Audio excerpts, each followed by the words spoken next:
se retrouve dès à présent avec David, qui est le président de l'Institut de recherche d'études d'Afrique, donc la Maison de l'Afrique, qui est ici en partenariat avec Africa 24 justement pour cette journée de développement en Afrique. David, bonjour.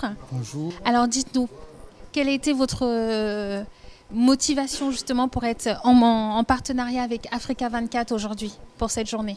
D'abord, je dirais que c'est une grande opportunité, c'est un honneur pour nous de faire ce partenariat avec Africa 24 parce qu'Africa 24 est devenu la voix de l'Afrique.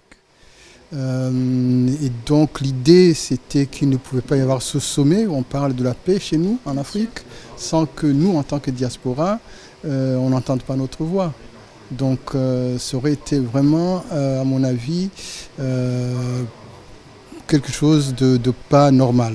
Donc on s'est dit on met nos forces ensemble, on essaye de réunir les Africains pour qu'on entende la parole des Africains parce qu'il s'agit, quand on parle de paix et de sécurité, il s'agit de nos parents qui sont sur le continent. Voilà, donc on a mis joint nos forces ensemble pour essayer de faire en sorte qu'on entende les Africains eux-mêmes parler de l'Afrique et des problèmes de paix et de sécurité. Nous savons que vous avez justement eu plusieurs débats à la Maison de l'Afrique. Vous allez remettre bien sûr un document bientôt pour les différents chefs d'État qui sont invités là au sommet à l'Élysée.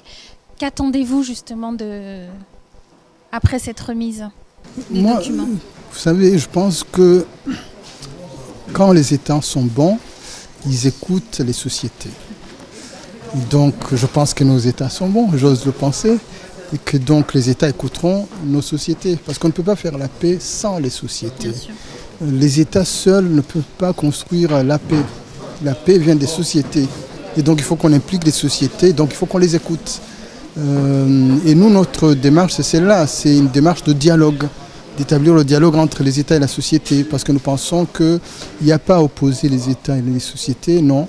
Il doit y avoir une interaction, il doit y avoir un dialogue entre les deux.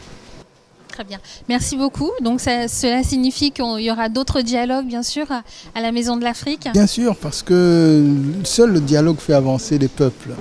Vous savez, si ce n'est pas le dialogue, c'est la violence. Et la violence ne mène nulle part. Donc il faut être dans une logique toujours de dialogue, toujours d'intégration de l'autre, de l'écoute de l'autre, de l'acceptation de la pluralité. Parce que le dialogue, c'est aussi d'accepter qu'on peut ne pas être d'accord, mais que cela n'empêche pas de construire ensemble. Merci beaucoup, David. Merci à vous. Merci.